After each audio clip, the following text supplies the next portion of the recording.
हवा किथां अचे थी? हवा अहिड़ी शइ आहे जेका हिकु जाइ खां ॿी जाइ ॾांहुं हरकत करे थी। हवा जो वसीलो सिज आहे। जीअं ॿियनि खोड़ सारियुनि शयुनि जो आहे, जीअं त सिज हर रोज़ु धरती खे गरम करे थो, पर हर हंधि हिकु जेतिरी गरमाइश नथी थिए, छाकाणि त कुझु जायूं सिज जी रोशनी खे ॿियनि खां बहितर झटनि थियूं। सभ खां बहितरीन अंदाज़ में झटींदड़ जाइ धरती जी चेल ख़त इस्तिवा आहे।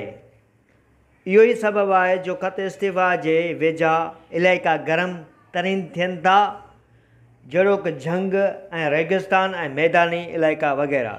उहे इलाइक़ाई जेके सिज जी रोशनी खे घटि झटनि था, से किनारा कतंब पोल्स हूंदा आहिनि। इहो ई सबबु आहे जो उहे सभु बर्फ़ीला आहिनि, ऐं जेकॾहिं तव्हां हिकु पींगेन या हिकु कतबी रिछ न आहियो त पोइ उते रही नथा सघो। जॾहिं हवा गरम थिए थी त इहा मथे चढ़े थी, ऐं जीअं इहा चढ़े थी, ही अहम ॻाल्हि आहे, कंहिं न कंहिं शइ खे उन जी जाइ वलारणी पवे थी। यानी वधीक हवा जेका घणी गरम न हूंदी आहे, जीअं गरम हवा चढ़े थी तीअं थधी हवा उन जी जाइ वलारे थी। इहा चुरपुर कंदड़ शइ हवा हूंदी आहे।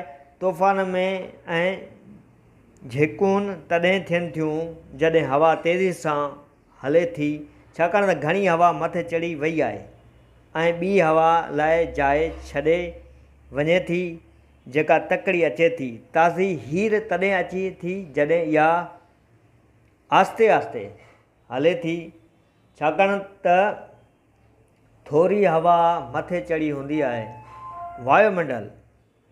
वायुमंडल धरती जे चौधारी हवा जो फूकणो जंहिंमां असां साहु खणूं था, गरम ऐं थधो थिए थो ऐं हर वक़्तु हलंदो ऐं गॾु विचड़ थींदो रहे थो।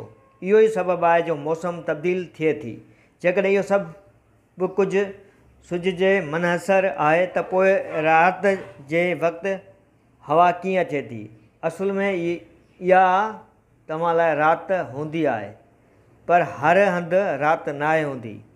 धरती जे कंहिं ॿिए हिसे ते सिज चमकंदो, धरती खे गरम कंदो ऐं हवा खे हरकत ॾींदो रहे